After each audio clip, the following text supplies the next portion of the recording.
गुरुर्ब्रह्मा गुरुर्विष्णु गुरुर्देवो महेश्वरा गुरु साक्षात् परब्रह्म तस्मै श्री गुरुवे नमः। तस्मै श्री गुरुवे नमः। तस्मै श्री गुरुवे नमः। समर्थ सदगुरुदेव संत श्री रामलाल जी सियाग की जय। जय हो। बोलो शिव अवतारी महायोगी बाबा श्री गंगाई नाथ की जय। जय हो। बोलो दशम अवतार कल की अवतार की जय। जय हो। बोलो सनातन धर्म की जय। जय हो। बोलो पलाना धाम की जय। जय हो। बोलो जामसर धाम की जय। बोलो जय। काजलवास धाम की जय। जय। जय श्री गुरुदेव, जय श्री दाता गुरुदेव, जय माँ आदि शक्ति। जय माँ जी शक्ति, जय गुरुदेव सब। जय माँ की शक्ति।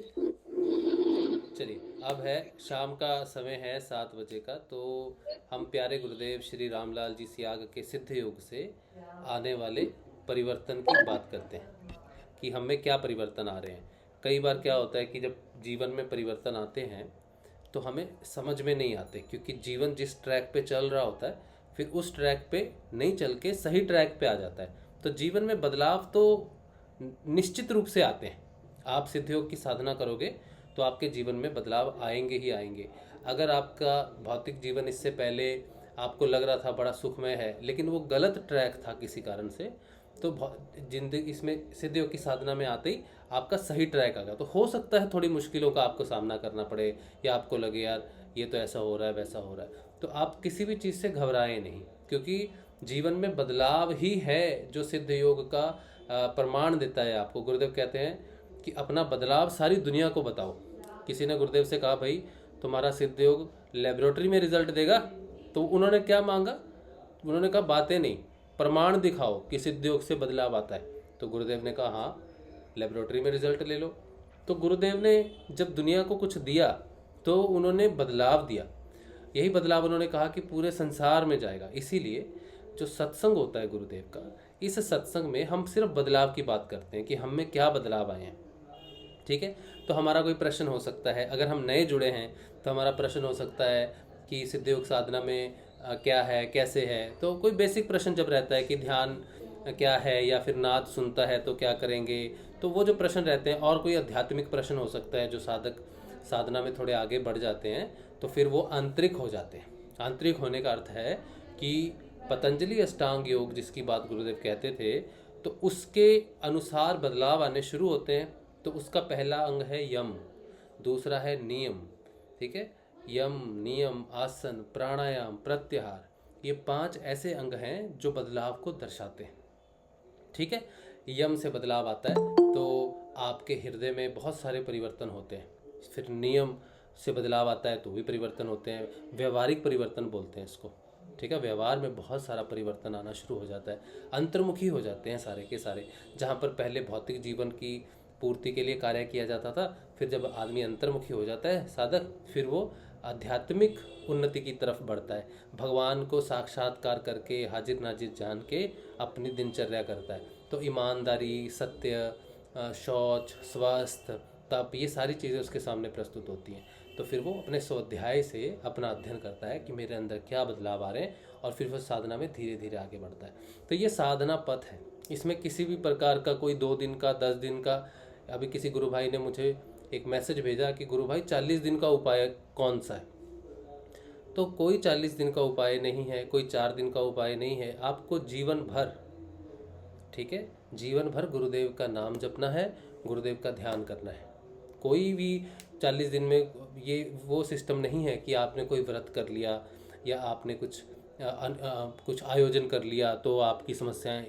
यहाँ पर समस्याएं सिर्फ सॉल्व करने की बात नहीं है। गुरुदेव कहते हैं मैं तुम्हें रोग मुक्त करने नहीं आया, मैं तुम्हें जीवन मुक्त करने आया हूँ।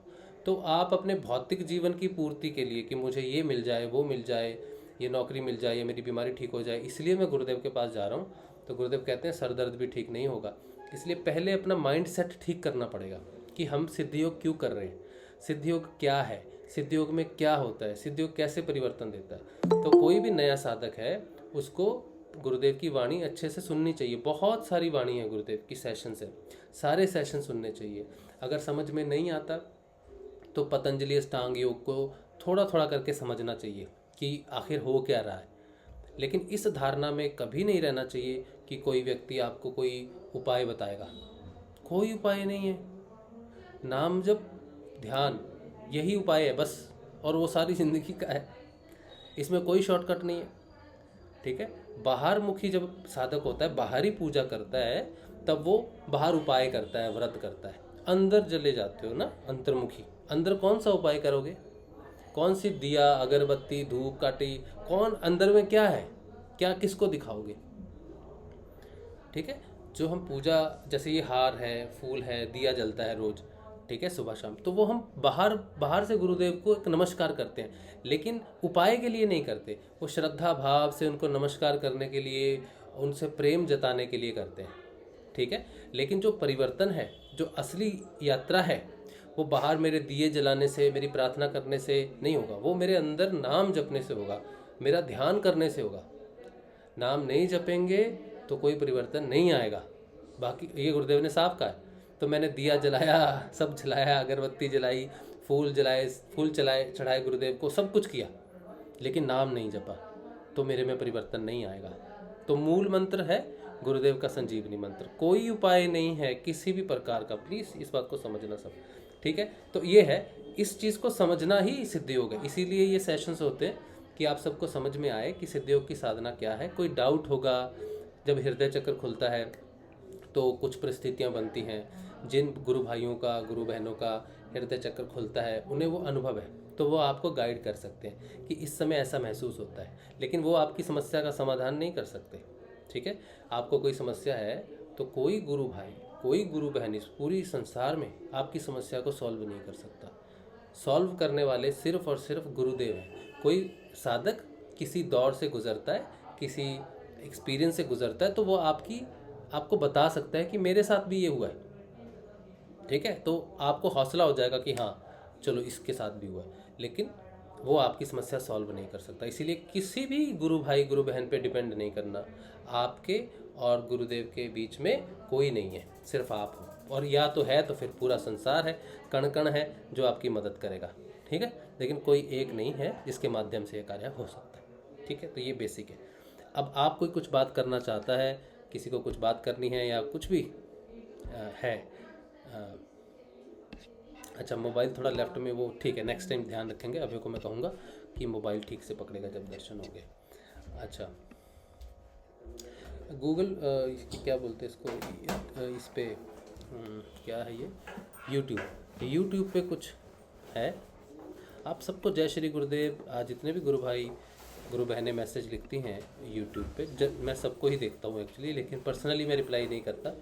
तो आप सबको जय श्री गुरुदेव। बहुत अच्छा लगता है आपका जय गुरुदेव देख के। यहाँ पर बहुत अच्छा लगता है जब गुरुदेव, आप जय गुरुदेव, जय श्री गुरुदाता गुरुदेव, जय गुरु माता, जय आदिशक्ति, जो भी आप यहाँ पे लिखते हो, फूल भेजते हो, नमस्कार करते हो ना, तो ये मुझे अच्छा लगता है पढ़ने में। लेकिन ग्रुप्स में नहीं, मैं ग्रुप्स में रिप्लाई नहीं करता, वहाँ पे समय व्यर्थ है। ठीक है। यहाँ पे तो ठीक है। अच्छा, पर्सनली भी मेरे को कोई भेजता है तो मैं नहीं भेजता, वो भी मुझे समय व्यर्थ लगता है कुछ। हाँ, कभी कभी किसी ने कुछ भेज दिया, एक मीनिंगफुल मैसेज भेज दिया, ऐसे ही होना चाहिए। तो उस मीनिंगफुल मैसेज के साथ जय गुरुदेव अच्छा लगता है। लेकिन सुबह रोज़ ड्यूटी की तरह ग्रुप में जय गुरुदेव डालना, वो उसको मैं समय व्यर्थ मानता हूँ। लेकिन किसी को रोकना नहीं है, उसको करने दो। जो जैसा कर रहा है, जैसा मान रहा है, उसको करने देना चाहिए। उसके हृदय को शांति मिलती है, उसको अच्छा लगता है, उसको करना चाहिए। सुशांत कुमार सर चले गए लगता है, स्ट्रीम छोड़ के कहाँ गए? सुशांत, हम मेडिटेशन भी करते हैं। पहले शुरू करते हैं 6:15, 6:10, 6:20 कभी भी हो जाते हैं। थोड़ी देर गुरुदेव की वाणी चलती है, फिर हम गुरुदेव का जयकारा लेते हैं, उनका आदेश लेके हम ध्यान करते हैं 15 मिनट का। ठीक है। गुरुदेव का आदेश हम 15 मिनट के लिए ही लेते हैं, लेकिन क्योंकि ग्रुप ध्यान है ना, तो कोई लेट ज्वाइन करता है, कोई पहले ज्वाइन करता है। मैं खुद भी, मैं यहाँ से ध्यान शुरू जब होता है, जयकारा लगा के जब दूसरे रूम में जाके ध्यान करता हूँ, तो मुझे 2-3 मिनट चले जाते हैं। फिर ध्यान से उठने में भी कई बार टाइम चला जाता है। तो हमने सेफ्टी के लिए आधे घंटे का मार्जिन रखा है। किसी को पानी पीना, चाय वाय पीनी है, पीते तो सारे सेशन में ही है वैसे, पर कोई बात नहीं, फिर भी हमने आधे घंटे का समय रखा हुआ है। उसके दौरान 15 मिनट का ध्यान आपने करना है। तो उस समय मैं फिर इसके सामने नहीं बैठता हूँ, स्क्रीन के सामने। उसका कारण ये है कि मुझे अगर प्राणायाम होता है या मुझे कोई क्रिया होती है, एक तो चेयर पे बैठ के मैं नहीं कर सकता, ठीक है, और दूसरी बात ये है कि सही नहीं है सामने बैठ के करना। आप सब प्रभावित हो जाओगे, मुझे देखते रहोगे, फिर सोचोगे इसको ये हो रहा है, मुझे नहीं हो रहा, या मुझे ये होता है, इसको नहीं होता। तो आप पे मेरी क्रियाओं का प्रभाव ना पड़े, इसलिए मैं स्क्रीन के सामने नहीं बैठता, दूसरे रूम में जाके बैठता हूँ, ठीक है। अच्छा, आपका प्रश्न है नाद के बारे प्रश्न पूछना है। कोई मॉडरेटर है? कोई मॉडरेटर नहीं है। जितने भी ग्रुप्स मेरे माध्यम से चलते हैं, मैं उनमें कभी कोई मॉडरेटर नहीं रखता। हाँ, इसमें एक मॉडरेटर है, वो इसलिए कि कुछ एक बेकार कमेंट्स कई बार आने शुरू हो जाते हैं, उनको डिलीट करने के लिए। अदरवाइज रिप्लाई के लिए ऐसा कोई मॉडरेटर नहीं है इसमें, ठीक है। जो मेरी रिस्पॉन्सिबिलिटी है वो मैं ही निभाता हूँ। अच्छा, उसके बाद हाँ, इन्होंने लिख दिया था ध्यान में। नाद के बारे पूछना है, पूछिए, क्या पूछना चाहते हैं। नाद अगर सुना, और मुझे गुरु भाई आप कहिए, सर वगैरह का चक्कर में मत पड़िए। वासुदेव कुटुंबकम कहता है कि हम सब गुरु भाई हैं, गुरु बहनें हैं। विवेकानंद की स्पीच बड़ी महत्वपूर्ण है। वो जब गए थे विदेश में गए थे, शिकागो में, तो उनकी पहली बात थी ब्रदर्स एंड सिस्टर्स। जब उन्होंने पूरे संसार को अपना भाई और बहन के नाते एक सनातन धर्म की परिभाषा दी थी, हिंदू धर्म की परिभाषा दी थी। अगर हम स्वयं हिंदुस्तान में रहते हैं और वासुदेव कुटुंबकम को जानते हैं, तो हमें ये सर वगैरह का जो झमेला है ना, इसको समझना चाहिए कि हम अगर ऐसा बात करेंगे तो हम ही खुद नहीं मानते फिर अपने धर्म को। तो हमारे धर्म में भाई और बहन है, ठीक है, प्यारे भाई प्यारे बहन, गुरु भाई गुरु बहन, सर वगैरह नहीं है, ठीक है। ये बाहर सोशल में ठीक है, जब आप ऑफिस वगैरह में होता। नाद अगर सुनाई दे तो फिर अपने आप बंद हो जाता है और तब घर से बाहर निकल सकते हैं। अच्छा, आप डेली आते हो ना, तो आपने प्रश्न पूछा है ऐसा, इसीलिए। नाद अगर सुनाई दे तो फिर अपने आप बंद हो जाता है। अगर नाद कॉन्टीन्यूस नहीं है तो मंत्र जपते रहो जब तक नाद एकदम लगातार नहीं सुनाई देता। 5-7 दिन तक लगातार सुनाई नहीं देता। एक बार नाद लगातार सुनाई देने लग जाए तो नाद का अनुसंधान उस समय करना चाहिए जिस समय अगर आपको नींद आ जाए, ध्यान आ जाए, तो किसी प्रकार से आपको चोट ना लगे। यानी कि आप बस में खड़े खड़े नाद सुन रहे हो या फिर हेडफोन लगा के नाद सुन रहे हो, तो आपको एकदम से बेहोशी हो, मतलब एक ध्यान लग जाता है, निद्रा आने लगती है, तंद्रा लग जाती है। तो इसलिए जब आप बाहर हो या कुछ ऐसा कार्य कर रहे हो, कोई मशीन चल रही है, आप कोई मशीन ऑपरेट करते हो, कहीं कोई भी कर सकता है, आप नहीं करते तो आपने नाद सुनना शुरू कर दिया तो झपकी लग सकती है। तो नाद का अर्थ है ध्यान में प्रवेश करना, ठीक है। तो ये उस समय करना चाहिए जिस समय आप सो सको, लेट सको, आराम से हो। इसीलिए नाद की जो साधना है, नाद अनुसंधान जिसे कहते हैं, वो रात को करना चाहिए सोने से पहले, या फिर मध्य रात्रि में, या फिर सुबह जल्दी उठ के, ठीक है। दिन में अगर ऐसी व्यवस्था हो तो कर लेना चाहिए, बाकी समय नाम जप लेना चाहिए, ठीक है। वैसे तो पहले मैं कहता था सिर्फ नाद ही सुनो, लेकिन लोग बहुत कंफ्यूज हैं, साधकों को समझ नहीं आता है, बहुत कंफ्यूज रहते हैं, वो हमेशा डाउट में रहते हैं। तो ऐसी कई लोग हैं जिनकी अलग अलग विचारधाराएं हैं, तो उन्हें लगता है कि मंत्र छोड़ देना ही पड़ेगा। मंत्र जो है ना, वो चलता रहता है हमेशा। अगर हम नाद नहीं सुन सकते, उस समय प्रभु को, उस परम परमात्मा को पता है कि भैया ये मेरे से कनेक्ट होना चाहता है, नाद नहीं सुन सकता, इसलिए मंत्र जप रहा है। लेकिन जब साधक के मन में ये कॉन्फिडेंस नहीं होता कि नाद मेरे कुछ करेगा नहीं करेगा, वो उसका डाउट होता है, वो परब्रह्म को पता है कि इसे नाद पर भरोसा नहीं है, या ये नाद साधना को अंडरमाइन कर रहा है, तो नाद भी आपको अंडरमाइन करता है। तो वो परम परमात्मा जब आपको कहता है कि नाद प्रस्तुत हो गया, तो आपके जीवन में शब्दों में परिवर्तन आता है, विचारों में, वितर्क में परिवर्तन आता है, आप मौन में जाना शुरू हो जाते हैं। नाद का अर्थ ही है कि अपने मन को, अपनी बुद्धि को, अपनी इंद्रियाओं को मौन करो और मुझे सुनो, तो हमारा ध्यान उस तरफ लगता है। ये नाद का अर्थ है, ठीक है। लेकिन कोई कहे नाद मंत्र जपो, नाद करो, तो नाद का एक मैसेज है आपकी साधना में कि अब शांत रहो, अपनी इंद्रियाओं को, ये सब को अंतर्मुखी हो जाओ। और मंत्र जाप का अर्थ है कि मैं अंतर्मुखी होना चाहता हूँ। नाद का अर्थ है कि तुम अंतर्मुखी हो चुके हो, अब मेरी बात सुनो। ये दो अलग स्थितियाँ हैं।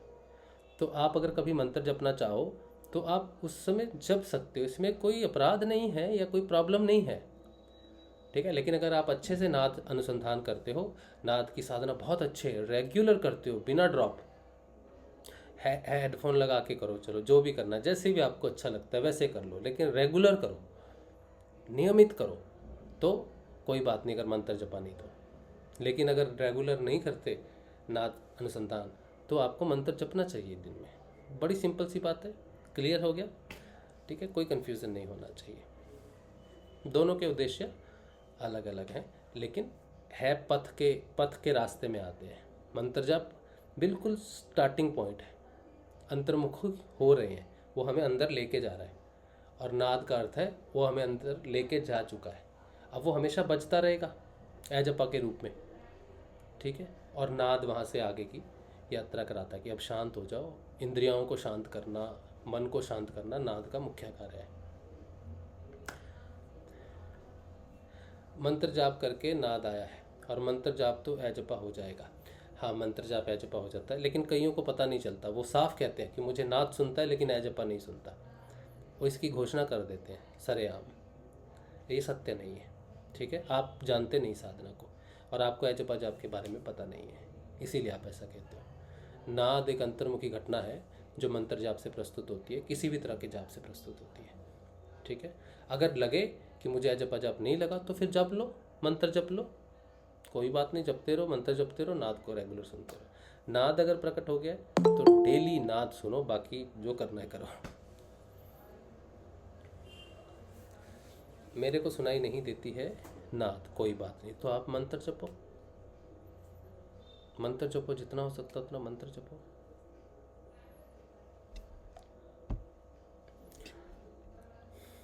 चलिए, अब कोई कुछ बात करेगा तो।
अभी टेक कह रहे हैं मेरे को सभी योग क्रियाएं समाप्त हो गई हैं, मैं घंटों साधना में बैठता हूँ लेकिन नाद नहीं सुनाई देता। पहले तो घंटों में बैठना गलत है,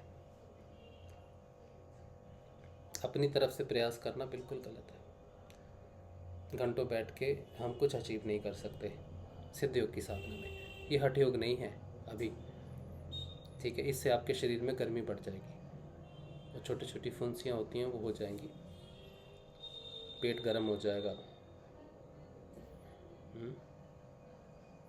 तो योगिक क्रियाएं समाप्त हो गई हैं, ये घोषणा भी आप नहीं कर सकते, क्योंकि योगिक क्रियाएं बंद हो सकती हैं कुछ समय के लिए, फिर से चालू हो जाएंगी। नाद नहीं सुनाई देता है। हम जब ध्यान में बैठते हैं ना, बड़ी सिंपल सी बात है, जो भी आप लोग इस समय सुन रहे हो मेरी बात को, आप इस बात को एक बार सही से समझ लीजिए, अगर नहीं पता है तो। ध्यान जो है, हम ध्यान में बैठते हैं, जैसे हम भगवान को प्रार्थना करते हैं कि हे ईश्वर मेरी मदद करो, ध्यान भी ऐसे ही है। ध्यान में बैठने का अर्थ है हे ईश्वर मुझे ध्यान दो। हम अपनी तरफ से सिर्फ बैठते हैं और उसमें मंत्र जाप करते हैं। ध्यान जब लगता है या कोई भी क्रियाएं होती हैं तो वो अंदर से होती हैं, ना आप क्रियाएं नहीं करते, आपको क्रियाएं होती हैं अंदर से अपने आप। आपका ध्यान अंदर से लगता है अपने आप। तो मैं ये नहीं जानता कि मेरी क्रियाएं ख़त्म हो गई हैं या और होंगी या नहीं होंगी, क्या है क्या नहीं है।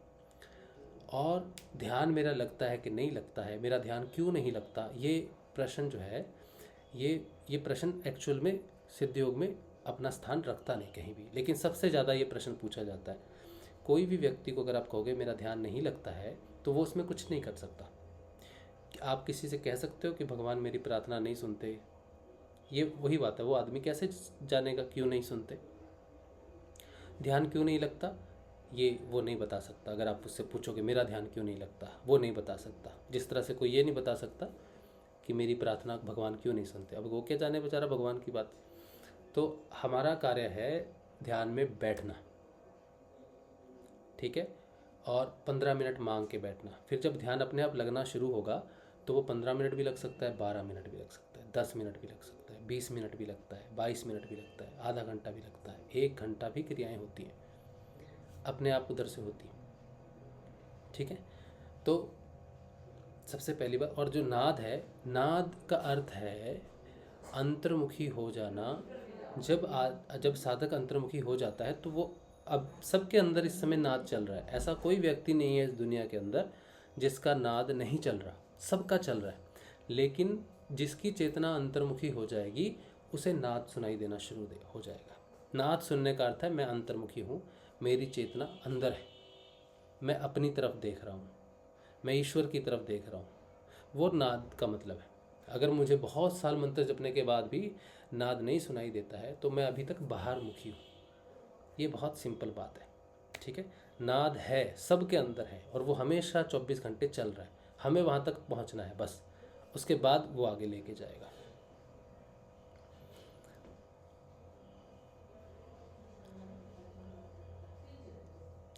प्रातिभ ज्ञान क्या है? प्रातिभ ज्ञान सिद्धियों के बारे में गुरुदेव बताते हैं कि प्रातिभ ज्ञान में साधक को कई सिद्धियां प्राप्त होती हैं, ठीक है। अणिमा, लघिमा, महिमा, वो सारी सिद्धियां प्राप्त होती हैं उस ज्ञान को, कि वो अपने आप को हल्का कैसे करे, कि वो अपने आप को भारी कैसे करे, वो अपने आप को अदृश्य कैसे करे। तो वो जो उसको ज्ञान प्राप्त होता है अपने शरीर के बारे में और उसकी क्षमताओं के बारे में, उस ज्ञान को प्रातिभ ज्ञान कहते हैं।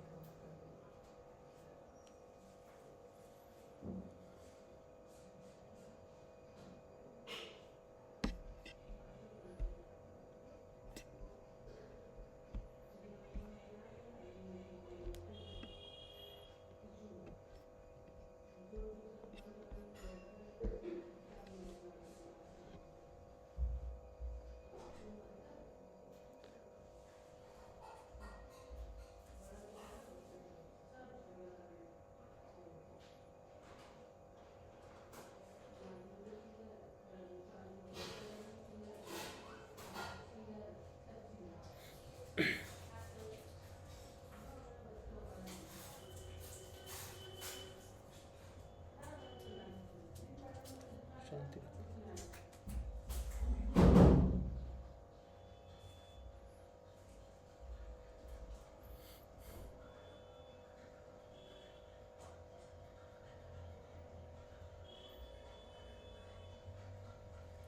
सुशांत कह रहे हैं अष्टांग योग अलग है सिद्ध योग से। अष्टांग योग जो है ये अंतर्मुखी साधना के लिए 8 अंगों का वर्णन किया गया है। अंतर्मुखी होने के लिए क्या प्रोसेस है अंतर्मुखी होने का। तो सिद्ध योग को भी हम पूर्ण योग मांगते हैं। सिद्ध योग का अर्थ है कि इसमें हठ योग है, लय योग है, मंत्र योग है, राज योग है, इस तरह से कई योग होते हैं अलग अलग। तो साधनाएं अलग अलग लोग करते हैं। कोई सिर्फ सहज योग में डायरेक्ट चला जाता है, ठीक है, और कोई हठ योग में शुरू करता है। हठ योग में वो पहले अपने शरीर को मजबूत करता है क्रियाओं से, और उसके बाद गुरुदेव देखते हैं कि हाँ इसके शरीर में लचक है, इसको कुछ खास आसन लगने शुरू हो गए हैं, तो वो उसको दीक्षा देते हैं कुंडलिनी की, ठीक है।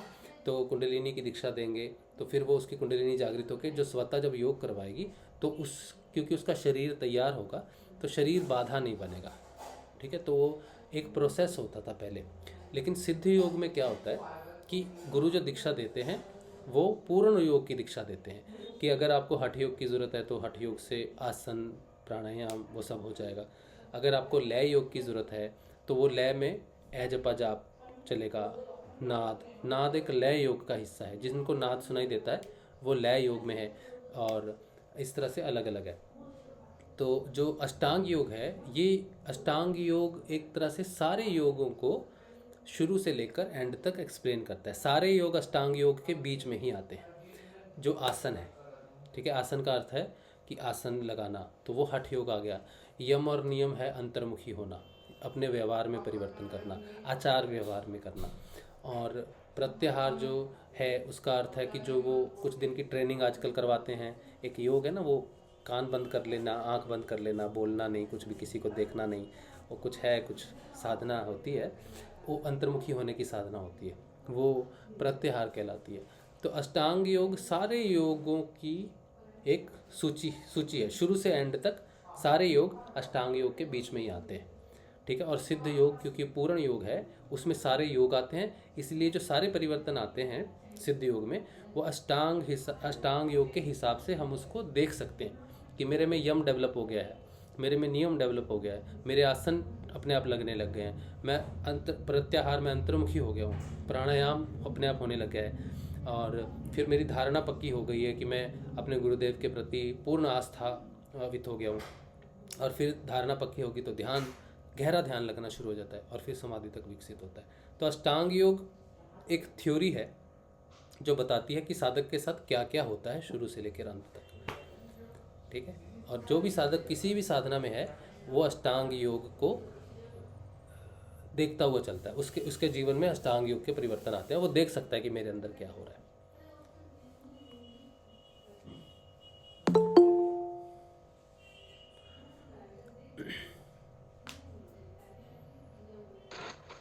जय श्री गुरुदेव। जय श्री गुरुदेव। मीना जी, मैं थोड़ी सी बात करना चाह रही हूँ आपसे। हाँ जी। कोई मेरा प्रश्न नहीं है, लेकिन मैं बात करना चाह रही हूँ, तो मुझे तसल्ली हो ऐसा। क्या बात करनी है आपको? 5 मिनट लूंगी मैं आपके।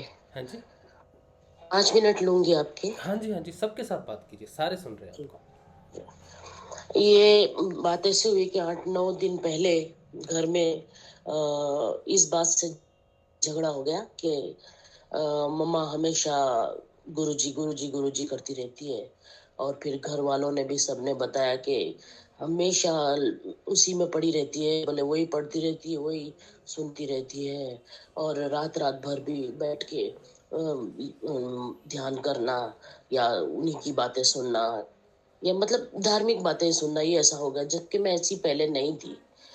तो बोले कि इतना भी मत ही हो जाओ, क्योंकि मैं थोड़ा लिखना भी जानती हूँ, थोड़ा सा शौक है मुझे लिखने का, अच्छा लगता है मुझे। तो मेरे जो लिखने की जो रीत है वो भी बदल गई अब, क्योंकि तो मैं वैसी ही बातें लिखती हूँ जो मैं सुन रही हूँ, जो देख रही हूँ, जो पढ़ रही हूँ।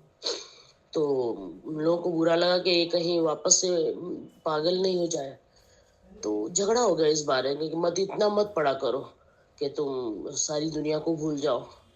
मैं बोली ऐसी कोई बात नहीं है, मुझे अच्छा लगता है, मुझे रातों को अगर नींद नहीं आती है तो मैं वो देखती हूँ, यूट्यूब पे वही देखती हूँ मैं जो मुझे अच्छा लगता है, तो उसमें क्या गलत है मेरे। तो ये बात झगड़ा हो गया, तो चलो उसके बाद मैंने बोला कि ठीक है भाई, मैं कम कर दूंगी ऐसा। और पिछले हफ्ते मुझे कोविड हो गया। कोविड हो गया तो मेरी बेटी फिर गुस्से में आ गई। देखो बोले, तुम बोले पूरा दिन गुरुजी करती हो, लेकिन तुम्हें तो कोविड हो गया। बोले मैं माफ नहीं करूंगी गुरुजी को, बोले अगर तुम्हें कुछ हो गया तो, क्योंकि वो डर गई है कि मर न जाए मेरी माँ ऐसा। मैं बोले मुझे कुछ नहीं होगा, मैं मरने वाली नहीं हूँ ऐसे। मैं बोले आसानी से मरने वाली नहीं हूँ मैं, और मेरा हाथ किसने पकड़ा है वो तो देख। तो मैं बोले कैसे मरूंगी मैं। और राशिव भाई बिलीव में कि एक ही दिन में बीमार रही, दूसरे दिन में एकदम ऑल राइट हो गई। हाँ। अभी मुझे थोड़ी सी खांसी है सिर्फ, बाकी मैं एकदम भी ओके हूँ, मुझे कोई तो मेरे बोलने का मतलब ये है कि घर वाले जैसे मेरे साथ होता है वैसा बहुत सारे लोगों सबके साथ ही होता है। मैं आपको तो घर वाले कह रहे हैं ना। मैं जब साधना कर रहा था, शुरुआती जब बदलाव आने शुरू हुए, तो बहुत अच्छे, मतलब पूरा मगन रहता था मैं उसमें। लिखने की बात है तो मैंने उस समय बहुत लिखा है गुरुदेव के लिए, भजन लिखा है, प्रेम प्रीतियाँ लिखी हैं, और गुरुदेव की अलग अलग तरह से मैंने गुरुदेव के प्रेम में बहुत कुछ लिखा। तो एक गुरु भाई ने मुझे कहा कि हम आपको बाबा जी नहीं बनने देंगे। मुझे ऐसा कहा। उसने कहा जो सिद्ध योग में है, ठीक है, और आप सब उनको जानते हैं, उनके बहुत सारे सेशन चलते हैं, ठीक है। उन्होंने अच्छा मुझे कहा कि आपको बाबा जी नहीं बनने देंगे हम। तो ये बात एक ऐसा साधक कर रहा है जो गुरुदेव के सेशन चलाता है और सिद्ध योग को जानने की दावा करता है, जब उसको ये नहीं पता कि इसमें कोई बाबा जी नहीं बनते हैं। तो आपके घर सही वाले तो है। बेचारे कुछ भी नहीं जानते सिद्ध योग के बारे में। बहुत अजीब लगा मुझे कि ये ऐसा नहीं करना चाहिए, घर वालों को भी कोई बाबा नहीं परेशान बनेगा, हो। कोई बाबा हाँ, नहीं बनेगा यार। बाबा तो कोई बनेगा नहीं ना। बाबा गुरुदेव बनने नहीं देते। हाँ, गुरुदेव वो ने खुद साफ कहा है कोई गुरु जो भगवान ही धारण किया। गुरुदेव खुद बाबा नहीं बन गए ना, हाँ, वो खुद खुद उन्होंने का कहा घर मैं संसार बिल्कुल। छोड़ के निकल थोड़ी पड़े थे। और पहली बात उन्होंने कहा कि मैं ग्रस्त हूँ। मैं ग्रस्त हूँ का अर्थ है कि मैं बाबा नहीं हूँ। जब हाँ, मेरे गुरुदेव बाबा नहीं है तो उनका भजन करते करते मैं उनकी भक्ति में लीन हूँ, मुझे अच्छा लग रहा है, मैं बाबा थोड़ी हूँ। और अगर सिद्धियोग करने वाले सोचें कि ये ऐसा है, ऐसा ना बन जाए, इस इतना लीन हो गया, ये ना बन जाए, वो ना बन जाए, तो उनको सिद्धियोग के बारे में मालूम नहीं है, अपने गुरुदेव पे विश्वास नहीं है। तो जो घर और वाले हैं जो पहली बेचारे बात तो साधना नहीं करते, उनको तो क्षमा ही कर देना चाहिए। सही बात। और दूसरी बात यह है कि उन लोगों को खुद को समझ में आना चाहिए कि कोविड जैसी बीमारी में इंसान 15 दिन एटलीस्ट बीमार रहता है। एटलीस्ट इतना टाइम तो लगता है। मैं एक ही दिन में अच्छी होगी, जबकि मैं कोई इतनी कोई धुरंधर साधक नहीं हूं। मैं तो आप लोगों की बोलते ना कि मैं तो धूल हूं। मैं ऐसी मैं साधक हूं। मैं हाँ, नहीं एकदम धूल की बेकार नहीं, क्या साधक हूं। बोला आपने? धूल है किसकी? मैं धूल हूँ आप लोगों की, सच में। हम लोगों की। हम खुद धूल है। हाँ, क्योंकि नहीं, आप लोग जितने आगे बढ़ चुके हो, मैं तो अभी आप लोगों के पीछे पीछे रेंगते हुए आ रही हूँ। कोई कहीं नहीं बढ़ा। कहीं पहुंची मैं ही नहीं मैं इस बात की कहीं। गारंटी देता हूँ आपको, कोई कहीं नहीं बढ़ा। और मैं ये नहीं कह रहा कि मैं दूसरों को कह रहा हूँ। लोग मुझे सोचते हैं ना मैं आगे हूँ, मैं उस बेस पे कह रहा हूँ कि मैं कहीं भी नहीं बढ़ा। सिद्ध योग की साधना में देखिए कुछ स्टेजेस हैं, बाहरमुखी, अंतर्मुखी, ठीक है। अंतर्मुखी के होने के बाद वह आदमी मौन होना शुरू हो जाता है। जब तक हम निर्बीज समाधि में नहीं पहुंचते तब तक हम किसी भी साधक के साथ उसको हम अपने आप को कभी कंपेयर नहीं करेंगे। ना हम नीचे हैं ना वो ऊपर है, क्योंकि वो सोचो निर्बीज समाधि के पास में पहुंचने वाला है, वहाँ पर हो सकता है किसी वजह से उसका कोई कर्म बाकी है। गुरुदेव उसको उस कर्म कटाने के लिए हो सकता है उसको समय लगे, तो उसको वहाँ से उस कर्म को कटवाएंगे, क्योंकि सभी समाधि में सारे बीज दबने चाहिए। और एक व्यक्ति पीछे शुरू किया अभी उसने सिद्ध योग, और जी, वो इतनी तेज़ी से आगे बढ़ता है, उसका कोई ऐसा कर्म नहीं है, और वो उसके ऊपर जाके खड़ा हो जाएगा और उसकी पहले निर्वीज समाधि उपलब्ध हो जाएगी। इसीलिए साधक का ये परम कर्तव्य है कि कभी भी अपने आप को हीन भावना से नहीं करेगा, किसी भी साधक के प्रति अपने आप को छोटा नहीं मानेगा, और किसी साधक से अपने आप को उन्नत नहीं मानेगा, अगर उसे अपनी साधना सच में करनी है तो। ठीक है, हो सकता है कोई डेवलप हो गया, चलो होते हैं, साधना में आगे पीछे होते हैं, लेकिन ये साधक का निषेध कार्य है, कंपैरिजन अपना आप का, तो आप कभी नहीं करोगे ऐसा, ठीक है। जी, जी। हाँ, कभी नहीं करेंगे। कोई भी, जितने भी लोग सुन रहे हैं इस समय, अपना कंपैरिजन किसी भी बड़े साधक के साथ नहीं करेंगे। हाँ, ये कह सकते हैं कि विवेकानंद पूर्ण हो गए, मैं नहीं हुआ, मुक्तानंद हो गए, मैं नहीं हुआ, गुरुदेव हुए, मैं नहीं हुए, तो मुझे होना है, तो उनकी चरण धूलि कहेंगे ना, तो कोई दोष नहीं लगेगा। लेकिन एक साधक जो पहले ही बेचारा नहीं पूर्ण है, तो ये आपकी साधना का आपको दोष लगेगा, उसको उसका सम्मान नहीं बढ़ेगा। अगर उसका सम्मान बढ़ता है तो वो गिरेगा नीचे, ऐसा सोचने से। तो साधक साधक ही होते हैं, ना कोई ऊपर ना कोई नीचे। मेरे मत में तो नहीं होते ऊपर नीचे। ऐसी भावना आने से वो भावना साधक को नुकसानदायक है, ठीक है जी। किसी ने नहीं सोचना ऐसा। जी, जय श्री गुरु। जय श्री कृष्ण।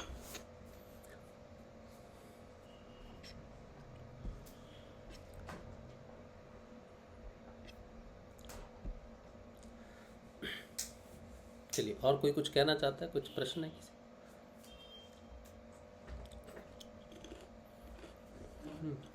ये आधा आप ले लो, मैंने दोपहर को लिया था। आधा ले लो, आधा ले लो, आधा आप ले लो।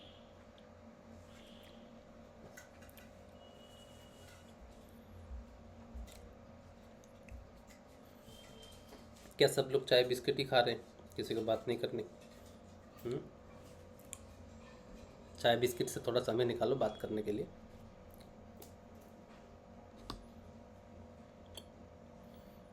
ताकि मैं चाय बिस्किट कर सकूं।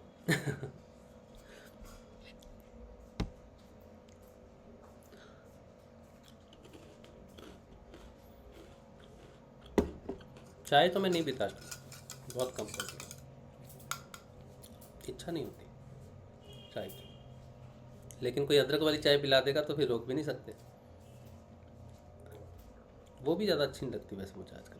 ये बदलाव है एक तरह से। पता नहीं चाय ख़राब होती, ख़राब तो नहीं होती गर्मियों में, तो सर्दियों में तो चाय अच्छी है, पर पता नहीं सिद्ध योग में जय गुरुदेव। इसमें चाय अच्छा नहीं मानते होंगे, इसलिए छूट जाती है शायद। त्यागी साहब। हाँ जी गुरु भाई। जय गुरुदेव। हाँ जी गुरु भाई बोलिए। अभी जय गुरुदेव। जय गुरुदेव जी। बस सर वो मेरा तो वही सवाल था, मैंने जो पूछा था अभी आपसे कल। क्या पूछा था आपने? मैंने बाहरी पूजा के पाठ के बारे में बात की थी आपसे। तो हो गया था ना हमारा सेशन आस्था। अच्छा वो कल मैं नहीं, तो देख नहीं पाया कल। एक आस्था, एक सेशन हुआ है कब आस्था है। किस अच्छा किस डेट में हुआ था सर? मैं देख लूंगा उसको। परसों हुआ है शायद। परसों तो देखा था मैं, आई थिंक। उसका हेडिंग ही है आस्था।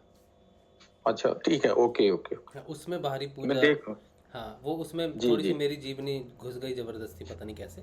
नहीं तो वो है। नहीं, आपकी चीज नहीं घुसनी थी उसमें।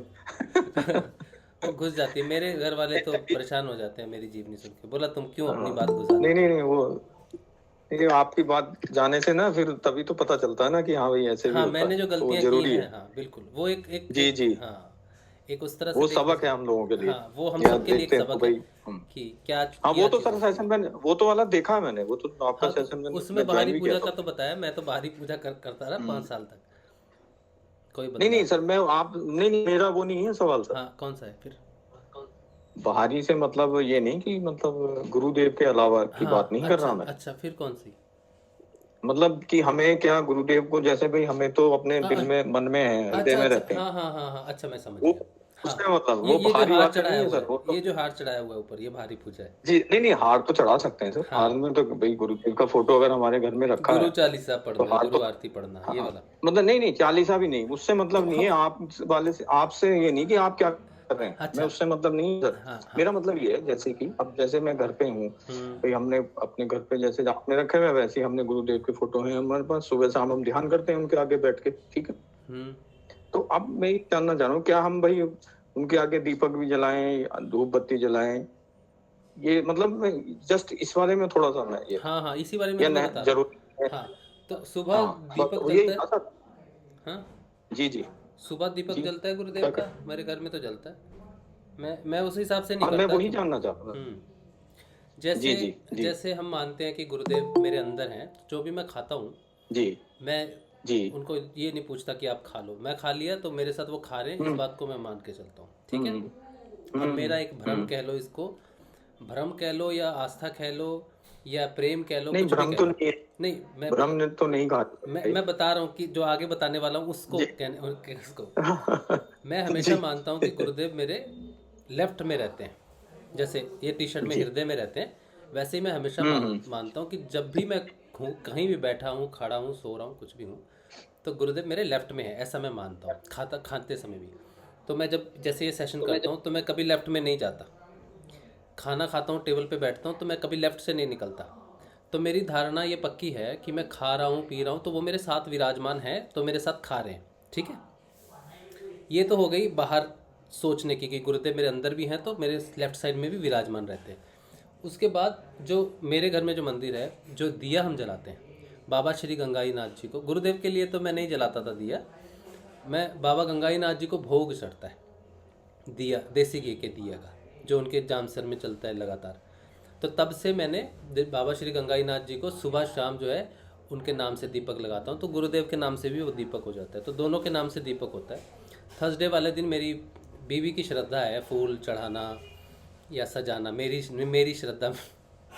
मुझे वो मेरा कभी मन होता है तो मैं कर लेता हूँ, लेकिन रूल नहीं है कोई भी। लेकिन उसको अच्छा लगता है कि थर्सडे को जाएगी, फूल आएगी, गुरुदेव को सजाएगी, तो वो थर्सडे को बाहरी गुरुदेव को सजाती है, ठीक है। लेकिन मैं जो करता हूँ, मैं दिया जलाता हूँ, और दिया इसलिए जलाता हूँ क्योंकि दिया जो है वो आत्मा को रिप्रेजेंट करता है, ठीक है। दिया जो है वो आत्म बल को बढ़ाता है। जिस दिन आपको आत्मा के दर्शन होंगे, देखो एक तो है दृष्टा, ठीक है, आत्मा दृष्टा है, और एक है परमात्मा। आपके अंदर जो बैठा है वो अंश है, आंशिक है, ठीक है। वो आंशिक ही पूर्ण में परिवर्तन होता है, तब आपकी पूर्णता होती है। जब आपको पहली बार उस अंश के दर्शन होंगे, उस परम परमात्मा अंश दिखाएगा आपको, तब आपको दिया दिखता है, ठीक है, दिए की लौ दिखती है। उसके बाद अब आप जब बुद्ध को देखते हैं, बुद्ध की बात करते हैं, गुरुदेव की बात करते हैं, तो वो अपने शिष्यों को बुद्ध ने कहा था अपो दीपो भवा, मतलब अपने दीपक स्वयं बनो, ठीक है, अपने उजाला स्वयं बनो। जिस दिन आंतरिक ज्ञान की प्राप्ति इंसान को शुरू होती है, ये भी कह सकते हो, क्योंकि आत्मा दृष्टा है, उसको कोई देख नहीं सकता। तो अगर कोई कहता है कि मुझे आत्मदर्शन हुए हैं, तो वो मिथ्या है। कभी किसी को आत्मदर्शन नहीं हो सकते, क्योंकि आत्म स्वयं दृष्टा है, तो उसको देखने वाला कौन है ना। लेकिन उसका एक माना जाता है ज्ञान को हम मानते हैं, या आत्मा का रिप्रेजेंटेशन मानते हैं ज्ञान को, और उसकी अनुभूति जब ध्यान में साधना में होती है तो वो एक लौ की तरह होती है, दिए की लौ की तरह होती है, ठीक है। जो पुराने गर्भगृह मंदिर होते हैं जो बहुत पुरातन है, वहाँ पर आप देखोगे आपकी हेलोजन लाइट या किसी प्रकार का भी कोई बाहरी स्रोत लाइट नहीं करता है, वहाँ पे हमेशा दिए का ही उजाला रहता है। कोई भी पुरातन, चाहे शिवलिंग जो भगवान के हैं, या फिर आप काजलवास जाओगे, वहाँ गर्भगृह में माँ रहती है, तो वहाँ पे सिर्फ दिया जलता है, वहाँ पे दूसरी कोई लाइट नहीं लगाई हुई। तो दिया जो है वो हमारे आंतरिक ज्ञान का, हमारी आत्मा का घोतक है, लेकिन वो दृष्टा नहीं है, ठीक है।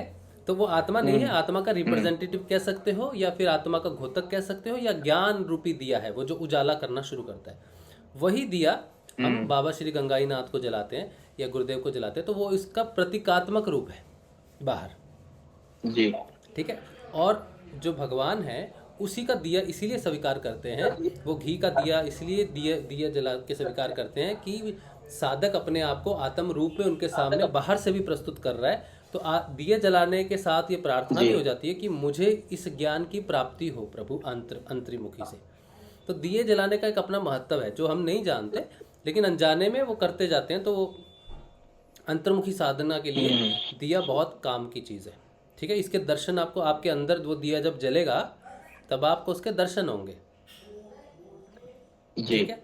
और जिस दिन वो दर्शन हो जाएंगे आपको ज्ञान दर्शन हो जाएंगे, बहुत अच्छा प्राप्त ज्ञान की शुरुआत हो जाएगी। बुद्ध ने जब कहा कि आपो दीपो भवा, और गुरुदेव जब कहते हैं भाई दिया बत्ती तेल सब तुम्हारे अंदर है, सिर्फ मैं तो उसको इनलाइट करूंगा, इनैगुरेट करूंगा, जी जी, हाँ। तो वो है, तो बाहर में आप दिया जला सकते हो, अगर आप भजन करना चाहते हो तो कर सकते हो, गुरुदेव का किसी प्रकार का गायन मंत्र जाप। हाँ, ये तो अपनी श्रद्धा पे डिपेंड करता है। हाँ, सब समय तो हम ध्यान में नहीं बैठते ना, तो पुस्तकों का अध्ययन कर सकते 2 ही हैं। टाइम बैठते हैं सुबह। हाँ बस, बाकी टाइम पुस्तकों का अध्ययन कर सकते हैं और अपना लिख सकते हैं। कुछ जैसे मीना जी कह रहे मैं लिखती हूँ तो लिख सकते हैं, भजन लिखती हैं उर्मिला जी।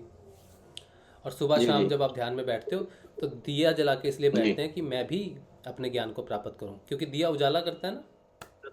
जी जी, हाँ, तो गुरु जी कहते हैं ना, गुरु का अर्थ है अंधेरे से उजाले की ओर। तो अंदर हम आंख बंद करते हैं तो हमें हमेशा अंधेरा दिखता है, एक दिन दिया दिखेगा। हाँ जी जी, उसी का इंतजार है। इंतजार नहीं करना, बस यही मैं अगला शब्द कहने वाला था। मैं ये बहुत अच्छा प्रश्न आपने पहले ही पूछ लिया, अच्छा किया कि आपने पूछ लिया, नहीं तो मैं बोलने ही वाला था कि कभी भी साधना में ना तो शांभवी का इंतजार करना, ना नाद का इंतजार करना, ना ऐजपा का इंतजार करना, ना दर्शन का, किसी भी चीज का कोई भी इंतजार कभी नहीं करना। आप जिस समय ध्यान में बैठे हो, आपको जो मिलेगा आप उसी चीज के लिए बैठे हो, कभी भी एक्सपेक्टेशन नहीं रखना। क्योंकि ये जी चुंबक नहीं, की तरह है। एक्सपेक्टेशन तो नहीं है ज्यादा। हाँ, आपने एक प्रश्न पूछ के बहुत करना अच्छा है किया, बस ये। क्योंकि जैसे मैंने अब कह दिया हाँ ना, मैं हाँ इस बात को जी कहता जी नहीं हूँ जनरली। जी मैं इसीलिए जी नहीं जी कहता जी हूँ कि अब जी बहुत जी। सारे लोग सोचेंगे मुझे दिया दिखा के नहीं दिखा, मुझे भी दिखा। अब कईयों को हम्म कल दिख जाएगा, हम्म क्योंकि मैंने बोल दिया है। तो वो इतनी तेज थॉट प्रोसेस होती है, इतना तेज इमेजिनेशन होता जी है जी जी। कि वो विद इन एक हफ्ता कईयों को दिख हम्म जाएगा। इसीलिए मैं नहीं बोलता ये हम्म। चीज़। लेकिन पता नहीं अभी क्यों बोल दी, एक बार पहले भी बोली थी। हम्म। तो ये चीज़ें साधना में जी। इसीलिए वो बोलते नहीं थे पहले बार, ठीक है, क्योंकि लोगों की इमेजिनेशन बहुत ज़्यादा होती है, तो वो इमेजिन कर लेंगे फटाफट उस चीज़ को। हाँ, वो साइकोलॉजिकल भी होता है हाँ, शायद, आई साइकोलॉजिकल थिंक। भी होता है इसमें बहुत सारा, क्योंकि हम बैठे भी हैं और जब बैठते हैं तो हम्म उसी समय क्यों सारे हम्म। विचार आते हैं, इसका अर्थ है कि आप ध्यान में बैठे हो। जी। हम्म। जी जी। बाकी समय में बीवी चिल्लाती रहेगी, उसकी आवाज़ सुनाई नहीं देगी आपको। ध्यान में बैठेंगे तो घड़ी की टिक टिक भी सुनाई देगी। हाँ, ध्यान में तो सभी चीज सुनाई देती। हाँ ये तो है। हाँ, ठीक है, कोई वो तो दुविधा है नहीं। वो। हाँ, जी जी जी जी। Thank you sir, thank you. जी, जय श्री गुरुदेव। अच्छा, चलिए।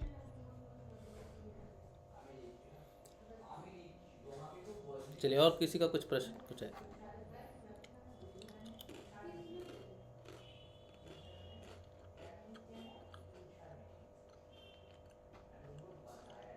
आज नरहरी भाई कहाँ है? मैं नरहरी भाई से कुछ प्रश्न पूछना चाहता हूँ। नरहरी भाई, नाथूलाल जी, कोई है? जय गुरुदेव। हाँ जय, जी, आज मैं आपसे बिल्कुल। प्रश्न पूछ रहा हूँ एक। हम्म, मेरे बहुत सारे प्रश्न रहते हैं वैसे, पर आप उस दिन बताइए। सेशन में नहीं आते, तो उस दिन गोलमोल हो जाते हैं जिस दिन मुझे पूछना होता है। अच्छा। मैं आज ये कठोपनिषद पढ़ रहा था, उसमें मैंने बड़ी विशेष बात जानी जो एक साधारण जन साधारण होने के नाते मैं नहीं जानता था। तो हमारे घर में भी कई बार मैं उस यज्ञ हुआ है, चीज़ें हुई हैं काफ़ी। तो मैंने हमेशा पंडित जी को देखा है कि वो क्या करते हैं, लकड़ियाँ वकड़ियाँ लगाते हैं, घी भी डालते हैं, और अपनी जेब से लाइटर निकालेंगे या फिर माचिस की तीली लगाएंगे, तब वो हवन की लगाते हैं। लेकिन कठोपनिषद में मैंने आज पढ़ा कि उसकी एक विधि होती है, और उस विधि में वो क्या करते हैं कि 2 लकड़ियाँ होती हैं उनके पास। जो भी यज्ञ चलता है, तो वो जो लकड़ी जो मैंने आज ये जाना कि अग्नि के भी भेद हैं, कि जब पंडित लोग यूज़ करते हैं तो वो एक लकड़ी के ऊपर एक दूसरी लकड़ी रखते हैं, जो पुराने ज़माने में ऐसे घिसते थे। लेकिन एक तरफ से पंडित जी पकड़ते हैं और दूसरी तरफ से यजमान पकड़ता है, उसको खींचते हैं और उसके अंदर रुई रखते हैं, तो वो प्रज्वलित होती है, उससे यज्ञ करते हैं। तो मैं ये जानना चाहता हूँ कि आप कैसे करते हो? आप भी इस विधि को फॉलो करते हो या भी आप भी लाइटर वाले हो? ये मुझे क्षमा कर दे भाई, नरहरी भाई, मुझे पहले क्षमा कर दो कि मैंने सार्वजनिक रूप से ये पूछ लिया। नहीं नहीं, कोई इसमें ऐसी वो बात ही नहीं है। इसमें क्या होता है कि यज्ञ, अब यज्ञों की परिभाषाएं परिवर्तित हो गई है। अच्छा। अब तो कुंडे में यज्ञ करने लग गए, कोई लोहे के पात्र में यज्ञ करने लग गए, है ना। यज्ञ की विधि का नाप होता है। अच्छा। घर में जो यज्ञ किया जाता है वो खनन करके नहीं किया जाता, यानी उसको खोद के गड्ढा बना के नहीं किया जाता है। उसको कूर्म यानी कछुए की आकृति का पृष्ठ वाला वेदी कहते हैं उसको। वेदी नहीं जाती 24 बाई 24 अंगुल की। अच्छा अच्छा, है ना। हाँ। उसके ऊपर ये भी किया जाता है। फिर जो आपने बोला, इसको कहते हैं अरणि मंथन। इसको कहते हैं हाँ, अरणि, हाँ हाँ, अरणि मंथन। हाँ हाँ हाँ हाँ, अरणि मंथन। अच्छा।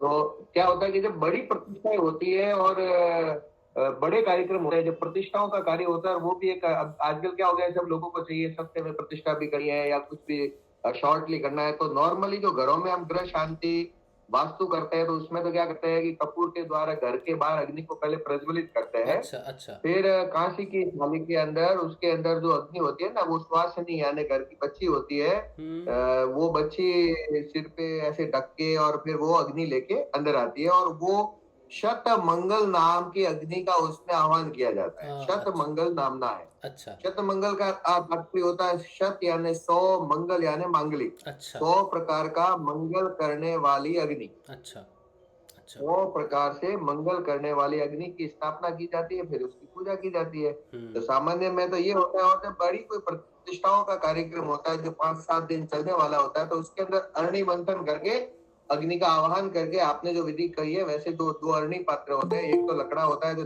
रखा होता है, उसमें क्या किया होता है, और दूसरा ऊपर की तरफ होता है, फिर उसको ऐसे मंथन किया जाता है। नीचे रुई रुई कॉटन रखते हैं, घास फूस रखते हैं, उसमें से अग्नि निकलती है, चिंगारी निकलती है, और फिर उससे अग्नि को, उसके साथ अग्नि सूक्त का पाठ करते हैं। अग्नि का आवाहन का पाठ होता है, मंत्र के वैदिक मंत्र है। तो इस प्रकार से अग्नि मंथन करके प्रतिष्ठाओं में ऐसा करते हैं, नॉर्मली ऐसा करते हैं, लेकिन लाइटर के द्वारा या माचिस से हम नहीं जलाते। क्योंकि मैंने देखा है तो मैं थोड़ा हैरान हो गया। मैंने कहा हमारा वैदिक ज्ञान जो है इतना महान है, तो मुझे नहीं पता था इस बारे में एक्चुअली, क्योंकि मैं तो जनसाधारण व्यक्ति हूँ, आप तो पंडित जी हुए, तो आपको तो मालूम होना चाहिए कि।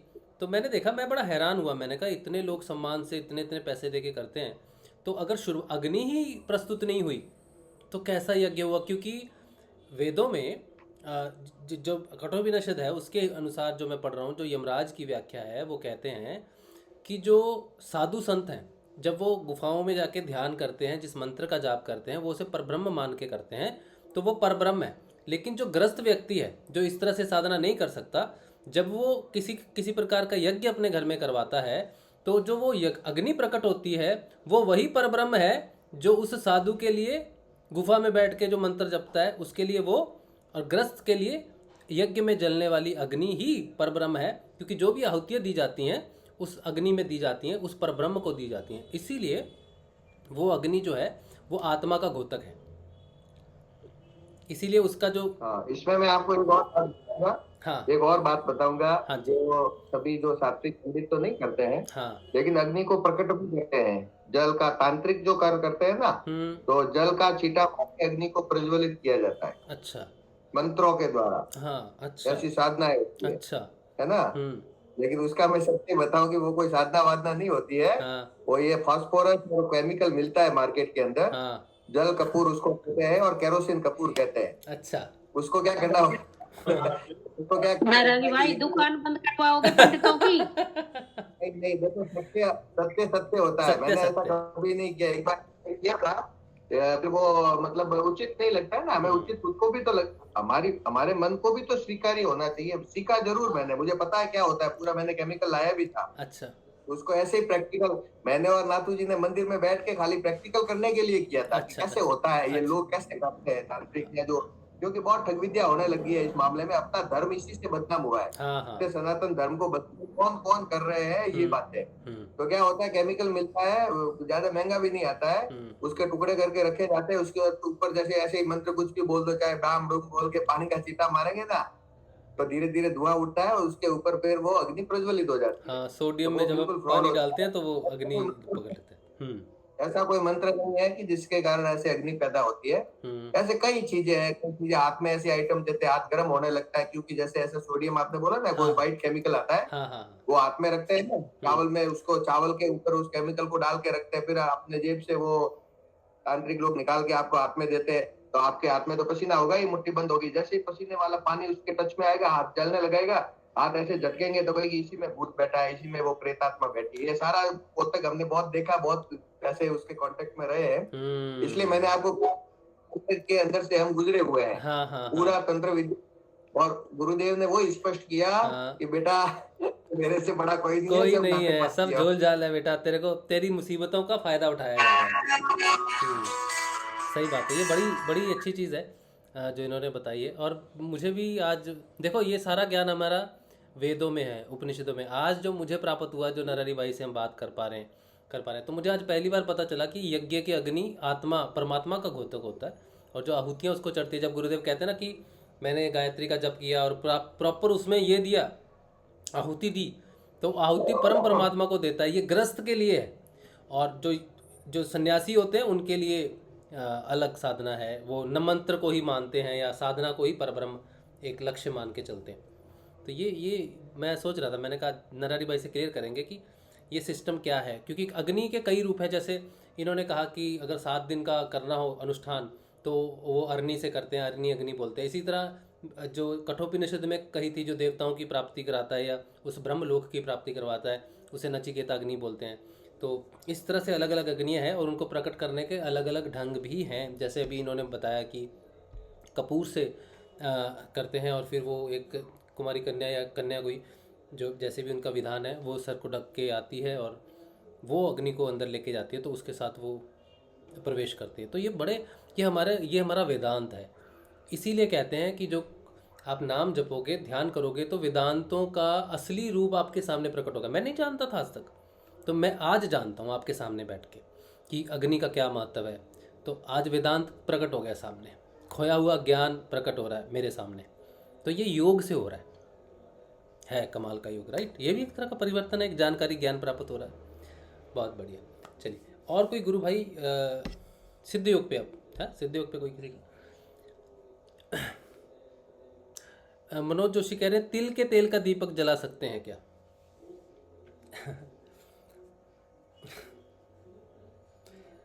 अगर मेरी क्षमता देसी घी खरीदने की नहीं होती तो मैं इसके जो क्या तेल होता है, ये सरसों का तेल, तो मैं सरसों के तेल का दीपक जलाता। तो बात तेल की भी नहीं है, भाव की है हमारे, ठीक है, कि हम किस भाव से जलाते हैं। परमात्मा तो कभी भी इस चीज़ में डिफ्रेंशिएट नहीं करता कि इसने मुझे इस चीज़ का दीपक जलाया है, इस चीज़ का नहीं जलाया है, वो तो कभी नहीं देखेगा।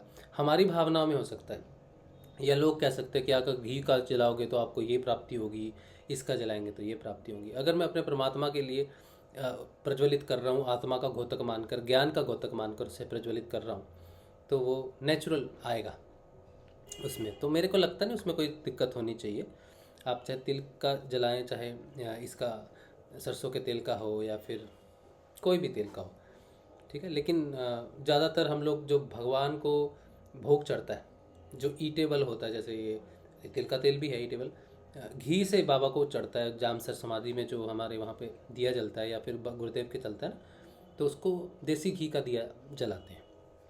तो इसीलिए देसी घी अच्छा है, और शायद उससे जो कपूर बनता है, या फिर उससे जो धुआं निकलता होगा, या उससे जो वातावरण होता होगा, वो शुद्ध होता होगा। इसका ये रीज़न हो सकता है कि सरसों के तेल से एक वो निकलता है ना लौ, उसकी गर्माहट पूरे घर में फैलती है।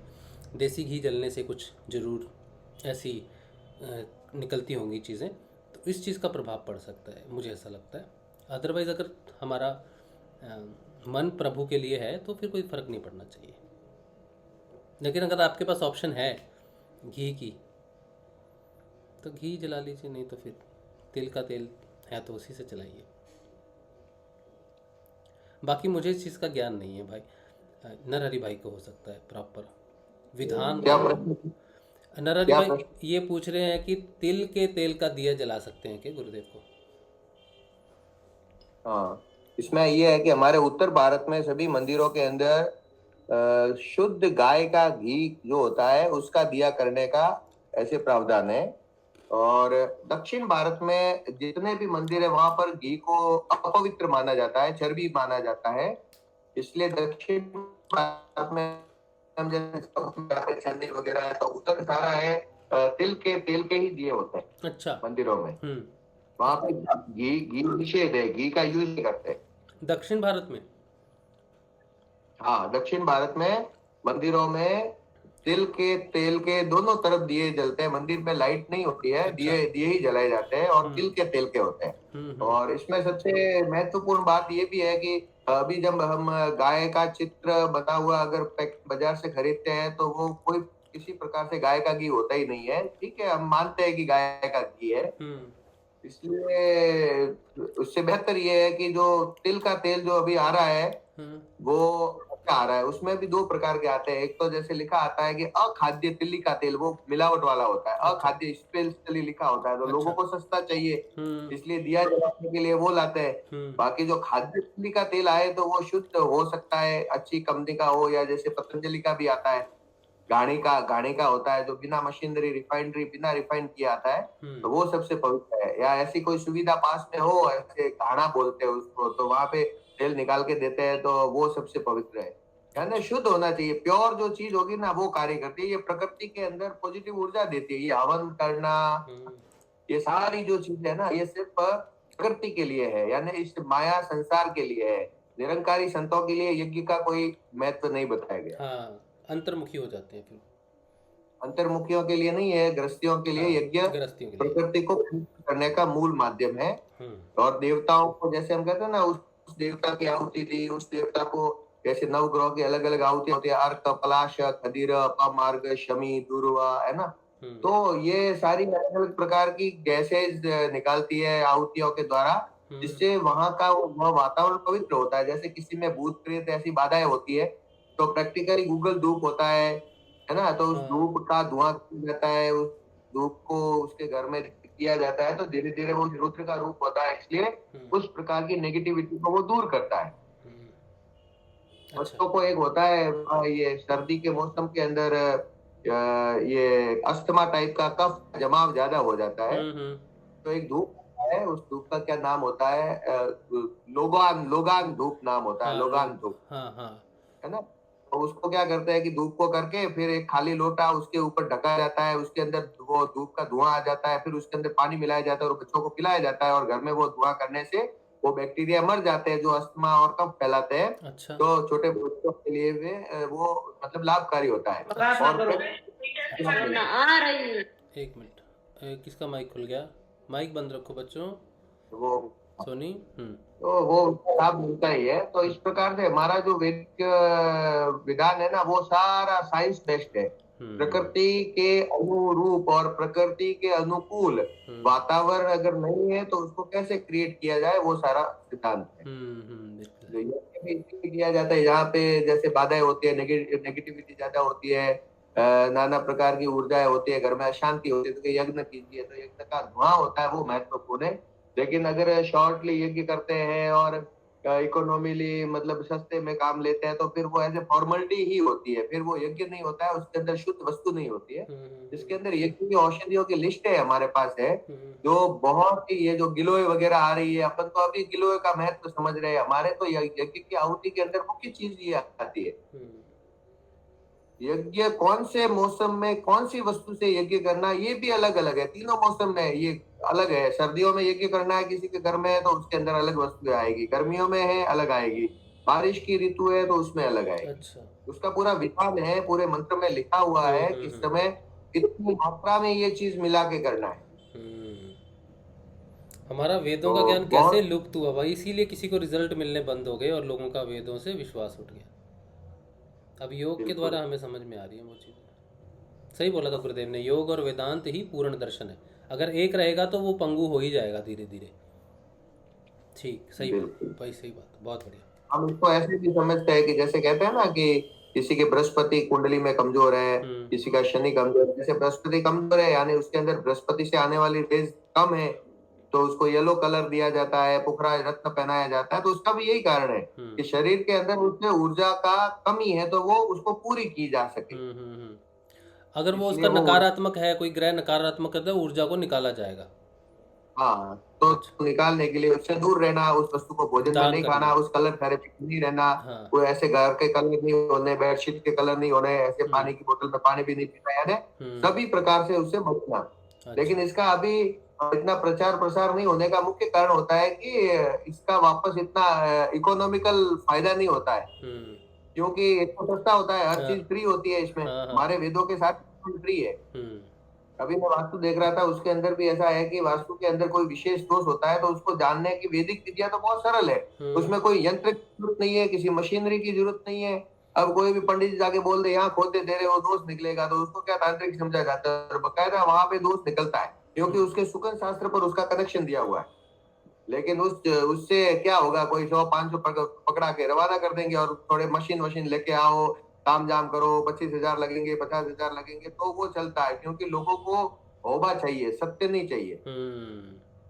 बहुत लंबे विषय है, पर यही है हमारा वेद, कुल मिला के वेद ही सत्य है। वेद ही सत्य। और सबका परम उद्देश्य एक ही है, उसमें मैंने जाना, जहां तक मैंने जाना है, लोक कल्याण।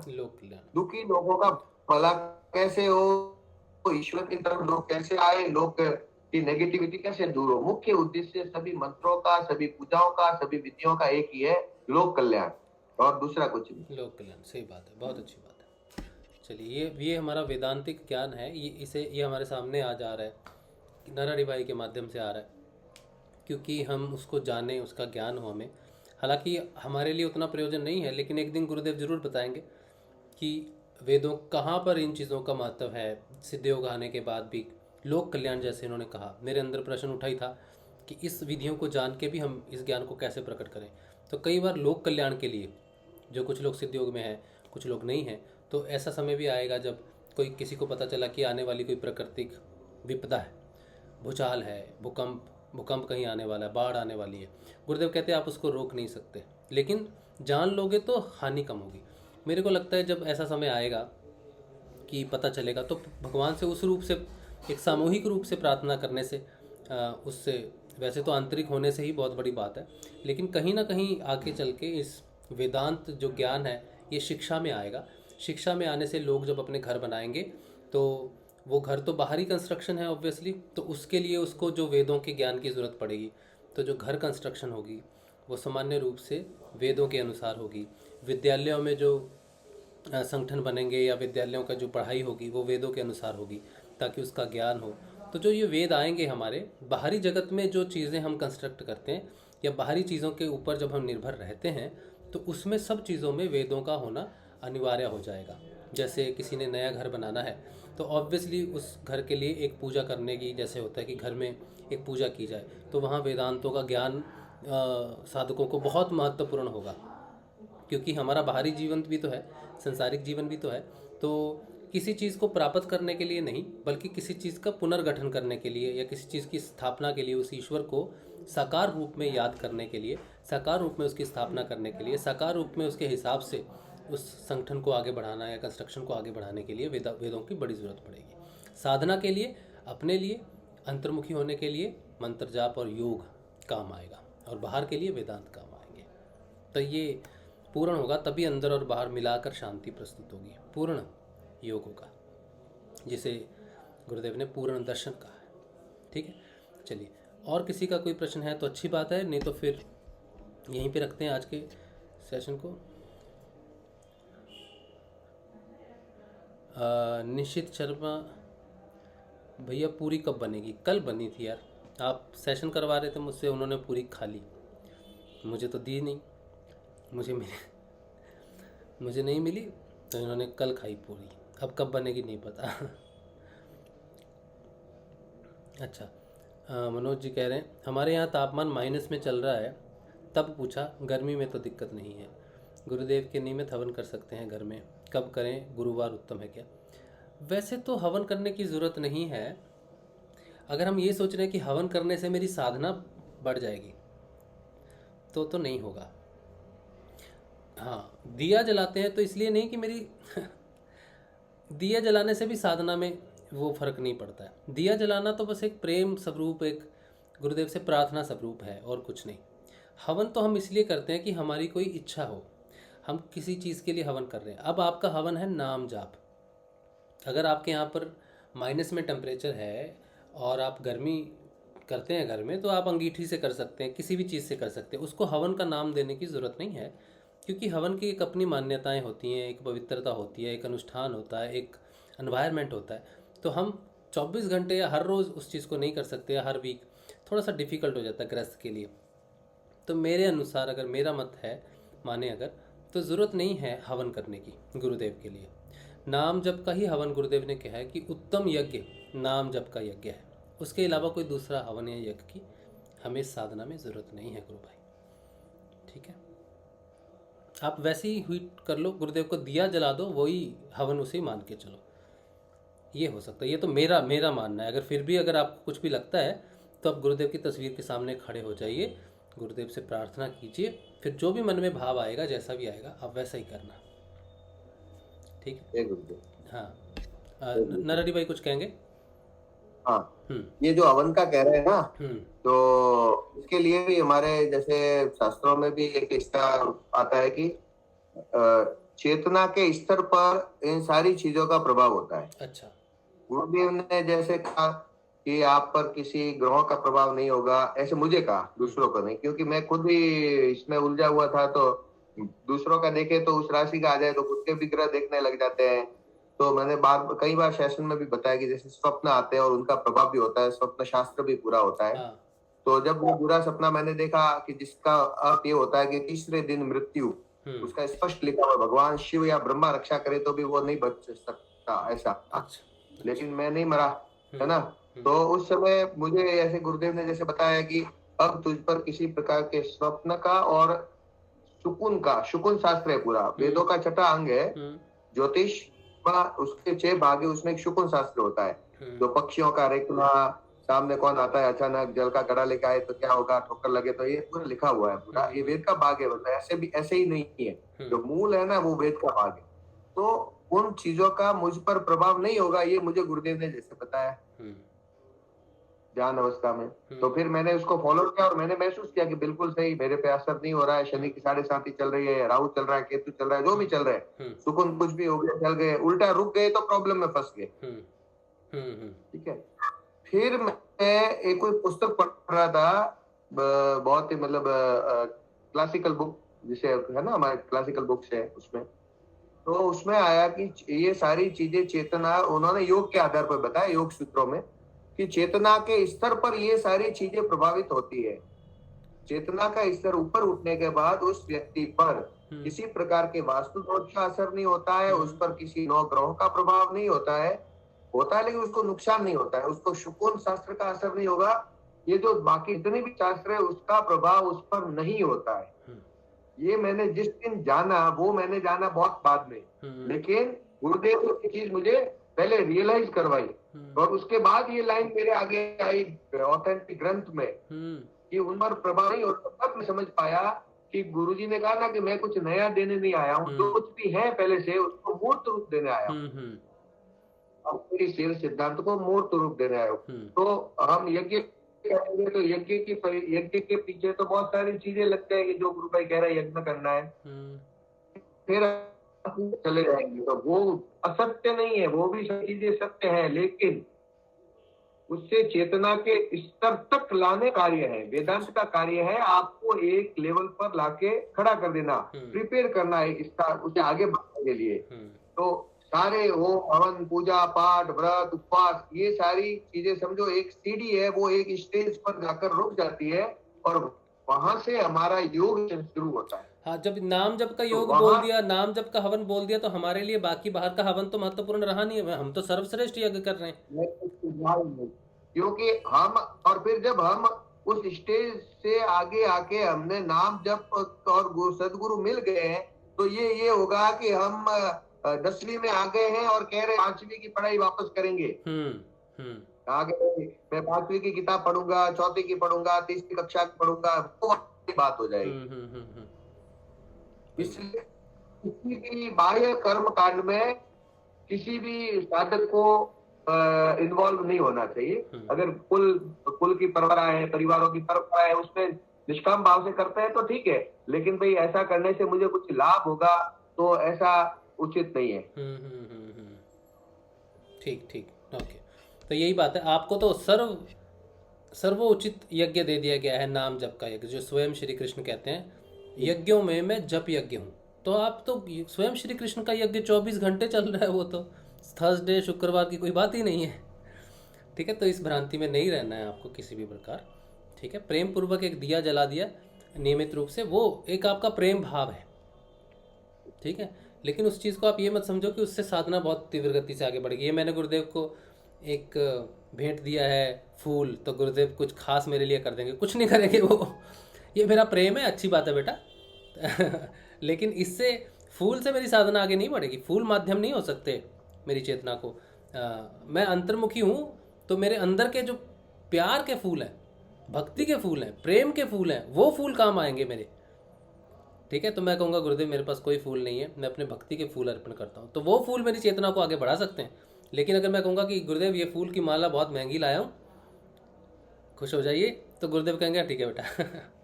तो बाहरी पूजा से हम अपनी अंदर की चेतना को नहीं उठा सकते, अगर हम सहायक माने उस चीज़ को। प्रेम भाव से गुरुदेव को सजाइए, गुरुदेव का मंदिर बनाइए अपने घर में, गुरुदेव को फूल चढ़ाइए, चद्दर चढ़ाइए, जो देना है, लेकिन प्रेम पूर्वक। जैसे आप अपने पत्नी को, पति को, बच्चों को प्रेम भेंट देते हैं, तो वो हो सकता है, लेकिन उसको साधना के साथ नहीं जोड़िए, बस ये मैं कहना चाहता हूँ। बाकी जैसी गुरुदेव, आप गुरुदेव से प्रार्थना करो, जैसा भाव आपके सामने प्रकट हो, वो उसी भाव को फॉलो करना है आपको। ठीक है जी, चलिए आज का सेशन फिर हम यहीं पे रखते हैं। कल सुबह हम ध्यान करेंगे सुबह 6:30 बजे। ठीक है। जय श्री गुरुदेव, जय श्री दादा गुरुदेव आप सबको। जय श्री गुरुदेव। दादा गुरुदेव, जय श्री गुरुदेव, जय दादा गुरुदेव। जय गुरुदेव, जय दादा गुरुदेव, जय माँ आदिशक्ति। जय माता शक्ति, जय श्री